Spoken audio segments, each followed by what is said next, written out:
telling you right now, based off this footage I'm about to show you, she looked like she's ready to come back. Now, granted, we have not seen Caitlin Clark in any physical stuff, like with people pushing on her, stuff like that.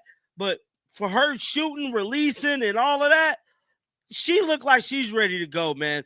So there's a clip that is going viral online of Caitlin Clark shooting logo threes. And I mean, the clip is so nice, bro. They got it from her in a whole nother area, bro. So recent footage has emerged showing Caitlin Clark engaging in basketball training activities, sparking discussions about a possible return to competitive play. The training sessions, captured at Gamebridge facility, show the athlete practicing shooting techniques and demonstrating mobility that suggests recovery progress. New video content reveals Clark working on long-range shooting drills, including attempts from logo distance. The footage indicates she has regained the ability to apply pressure to her previously injured leg and execute shooting mechanics without apparent limitation. While some shots were unsuccessful during the recorded session, her overall movement patterns suggest improved physical condition. A whole nother area, bro. So let me head on over to Twitter real quick. So as you guys can see here, Krista just posted this. Let me blow it all the way up. So this is at Gamebridge. I think this might be from today. Let's see it.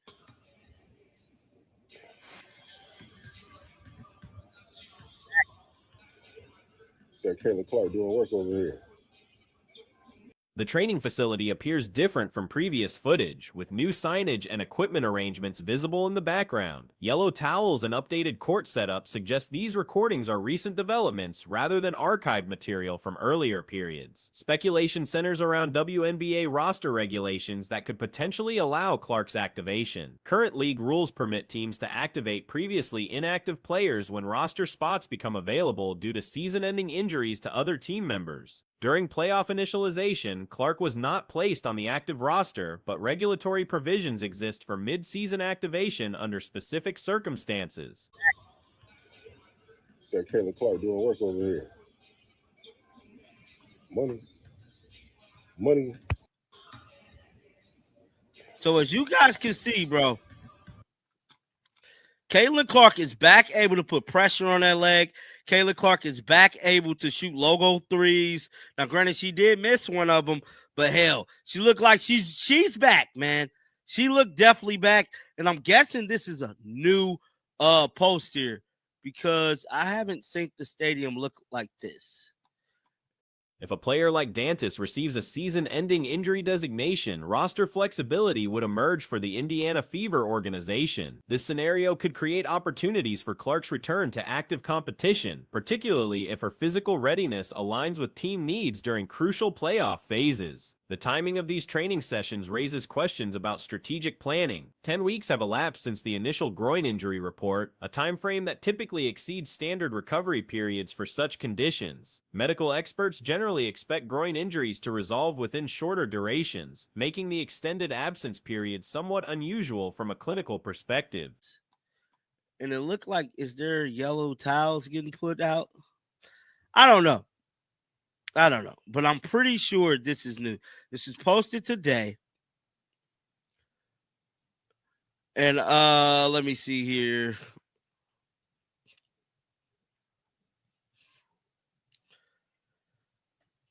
This is from Krista account. Let's see. No. Multiple sources have documented Clark's presence at team facilities, including shoot-around sessions and practice observations. These appearances suggest ongoing involvement with team activities despite inactive status. The consistent facility access and training participation indicate potential preparation for competitive return rather than simple rehabilitation maintenance. The athlete's shooting accuracy and movement quality during these sessions demonstrate significant improvement from earlier recovery stages. Her ability to execute complex shooting drills, including difficult angle attempts and extended range shots, suggest muscular function and coordination have returned to competitive levels. So, dude, she got it to where you can't repost it? I don't know. I don't know. This is kind of weird. But just like I told you guys yesterday, man, there is a lot of people speculating that Caitlin Clark could possibly be coming back based off the current state of the WNBA rules. I went over that yesterday. I'm not going to go over it again. I think we all kind of got an understanding how. Strategic considerations for the Indiana Fever organization involve balancing playoff positioning with available talent utilization. If Clark achieves full medical clearance and regulatory approval for activation, her addition could significantly impact team dynamics during critical postseason matchups, particularly in potential final scenarios or challenging series situations. Current Las Vegas series developments and playoff progression create urgency around roster decisions. Teams facing elimination pressure often explore all available options for competitive advantage, making Clark's potential availability particularly relevant for organizational decision-making processes. Training footage quality and documentation suggest professional-level preparation rather than casual recreational activity. I think we all kind of got an understanding how she could come back. It basically depends on if Dantas is ruled out for the season, then they could take an injured player or somebody that is already existing on the roster and bring them back and make them active. Because when they started the playoff, they did not make Caitlin Clark active on the roster, but she can be activated as long as one player is hurt out for the season and a roster spot deems open. But based off this footage right here, bro, the systematic approach to skill development and physical testing indicates serious consideration of competitive return rather than general fitness maintenance during recovery periods. Weather changes affecting training conditions and facility usage patterns align with seasonal transitions typical of this time period. Training schedules often adjust to accommodate temperature variations and seasonal equipment needs, which may influence facility availability and workout timing. Additional reporting suggests potential coaching changes within the organization, with speculation about personnel movements affecting team structure. These organizational developments could influence decisions regarding player activation and roster construction for remaining competitive periods. But based off this footage right here, bro, I think Caitlin Clark she ain't just shooting this for nothing, bro. I don't think she's doing this for nothing. I wouldn't be surprised if Caitlin Clark would make a run for it.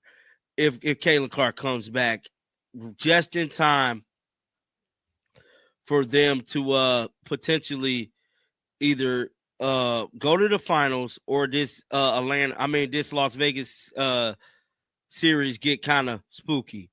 I could definitely see them come. The combination of improved physical condition, regulatory pathway availability, and organizational needs creates a confluence of factors supporting potential return scenarios. However, final decisions depend on medical clearances, league approval processes, and strategic organizational priorities during remaining playoff opportunities. Recent social media activity and facility documentation provide evidence of ongoing preparation activities. The systematic nature of training sessions and consistent facility presence suggest coordinated effort rather than individual initiative, indicating organizational involvement in return preparation processes. Recovery timeline analysis shows substantial progress from initial injury reports. It kind of spooky. I could definitely see them coming back, and I could definitely see them making a push or a move to get Caitlin Clark back in action, bro. Because if she was ready to go, it just don't make sense for them not to play her if she's ready. I just got to be honest, bro. And the way it's looking, this is another clip. I think Scott Agnes had one the other day that she was balling out there, guys. I believe Caitlin Clark is ready to go. That's just my theory. The transition from complete inactivity to complex skill execution demonstrates successful rehabilitation progression and suggests large speculation that Caitlin Clark could be coming back due to a WNBA loophole. If you guys have not seen that video, I highly recommend you guys go check it out. I got it on the channel. It's a lit one. Now, Stephanie White made an appearance on Let's Talk About It or something. No, in case you missed it. That was the name of the show. In case you missed it. So in this show, she talks about Caitlin Clark and her injury, Aaliyah Boston, and so on and so forth. So The convergence of physical readiness, organizational need, and regulatory opportunity creates optimal conditions for potential return. Whether these factors align with official decision-making processes remains uncertain, but evidence suggests serious consideration of all available options for competitive advantage during crucial playoff phases. Recent media appearances by Indiana Fever head coach Stephanie White have drawn attention as she discusses ongoing team developments and player situations. After taking a break from interview circuits during early season activities, White has returned to various podcast platforms addressing key storylines surrounding the franchise. The most prominent topic remains Caitlin Clark's recovery status and potential return possibilities for the current campaign. So on and so forth. So with all of that being said, let's give this a listen. Our interview. Let's give it a listen, man, right now. And it's been a roller coaster. I mean, as someone who's had multiple injuries, like I can say that it's hard being away from the team, and it's hard not doing what you love to do. But what I've absolutely been so proud of her for is her continuing to pour into her teammates. I mean, she is the number one cheerleader on the sideline. She continues to be engaged in everything that we do. Widespread discussion continues about potential WNBA rule interpretations that might allow Clark's comeback, though no definitive timeline has been established. White appeared on In Case You Missed It podcast, where she provided detailed insights into Clark's current role and rehabilitation progress. During the interview, White acknowledged the emotional challenges associated with injury recovery, particularly for athletes experiencing their first major setback. She emphasized how difficult separation from team activities becomes when players cannot participate in their passion. However, White highlighted Clark's exceptional dedication to supporting teammates despite her inability to compete. Is the number one cheerleader on the sideline. She continues to be engaged in everything that we do, talking to her teammates, communicating what she sees to them, communicating what she sees to us, being a cheerleader for them, talking in huddles. It sucks when you're not able to play, but you also can gain a different perspective when you're watching from the sidelines. See it a little bit more from a coach's perspective, from a coach's point of view. I don't doubt that Caitlin Clark is always hungry, but you are hungrier when you're not able to participate. And I think this season, has. According to White's observations, Clark has transformed into the team's primary sideline supporter, maintaining constant engagement with all team operations. Her involvement includes ongoing communication with teammates, sharing tactical observations with both players and coaching staff, and providing enthusiastic encouragement during critical moments. Clark's presence remains felt in team meetings and strategic discussions, demonstrating continued leadership despite physical limitations. White described the situation as educational, explaining how sideline observation provides unique perspectives unavailable during active participation. This viewpoint allows injured players to see games from coaching angles, developing deeper understanding of team dynamics and strategic elements. Has she's regained a new perspective, a different perspective. We have been able to watch her navigate that in the classy, mature way that she does everything else. And I have just continued to be impressed by how she pours into and leads this team. As a coach, you've been able to work with lots of generational talent. I mean, Tamika Catchings, Alyssa Thomas, now Caitlin Clark. Is there any similarities that you see through in terms of a through line with some of these generational type of players? I think first and foremost, the coach believes this experience has intensified Clark's competitive hunger and provided fresh insights into team operations. The recovery process has showcased Clark's maturity and character, according to White's assessment. Despite frustration from being unable to compete, Clark has handled the situation with grace while maintaining her leadership influence. White expressed continued admiration for how Clark channels her energy into teammate development and team success. When discussing elite player characteristics across her coaching career, White identified competitiveness as the defining trait among generational talents like Tamika Catchings, Alyssa Thomas, and Caitlin Clark. Generational type of players. I think first and foremost, they are incredibly competitive. The most competitive players on the team. There's no doubt.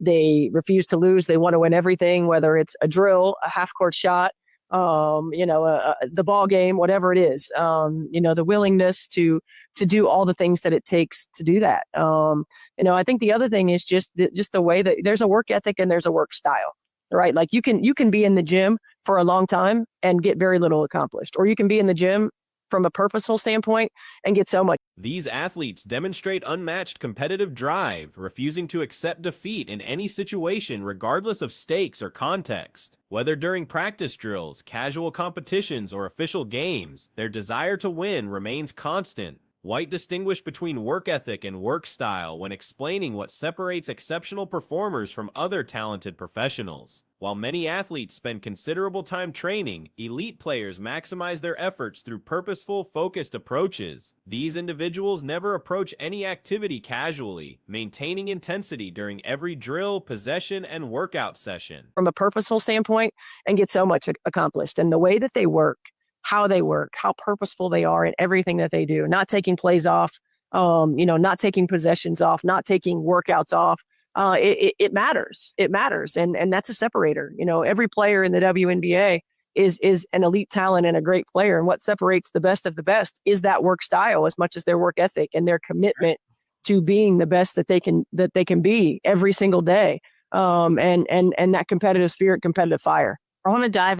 This commitment to excellence in all activities creates separation among WNBA competitors, where every player possesses elite talent. The difference emerges through consistent dedication to improvement and unwillingness to accept mediocre efforts in any circumstance. White emphasized how this competitive spirit and work approach defines championship-level athletes. Regarding recent playoff success, White credited defensive discipline as the primary factor in their upset victory over Las Vegas in Game 1. The team executed defensive schemes without excessive fouling while maintaining coverage integrity throughout the contest. Competitive spirit, competitive fire. I want to dive into the playoffs.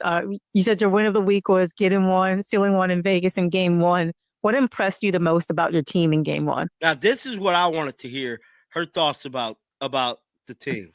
Our discipline on the defensive end of the floor. We didn't do everything perfectly, but we played with multiple levels of effort. We stayed disciplined and defended without fouling, which was going to be a key for us. We have to keep Vegas off the free throw line. And we have to stay disciplined in terms of our coverages and our point of attacks. This approach proved crucial in keeping Vegas away from free throw opportunities, which White identified as essential to their game plan. White explained their strategy involved limiting opponents to success in only one of 3 primary scoring areas: interior points, three-point shooting, and free throw attempts. By neutralizing multiple scoring zones, Indiana created opportunities for victory against coverages and our point of attacks. And, you cannot give a team like Vegas all 3 areas: that's scoring in the paint, scoring from the three-point line, and scoring from the free throw line. And we were able to neutralize a couple of those areas. And that's what we have to do. So I was really pleased with our defensive execution and our defensive discipline. Yeah, and A'ja Wilson went 6 for 22 in that game. How do you prepare for a player like A'ja Wilson in the Aces? How do you prepare for a group like that? I think the biggest thing is addressing A'ja Wilson's challenging shooting performance. White acknowledged Wilson's status as the world's premier player while explaining their defensive approach. The strategy focused on disruption and creating difficult shot attempts rather than complete prevention, recognizing that elite players will still produce results despite defensive pressure. White credited player persistence and commitment to making Wilson's offensive opportunities as challenging as possible. The defensive game plan emphasized preventing Wilson from dominating while simultaneously limiting supporting players' contributions.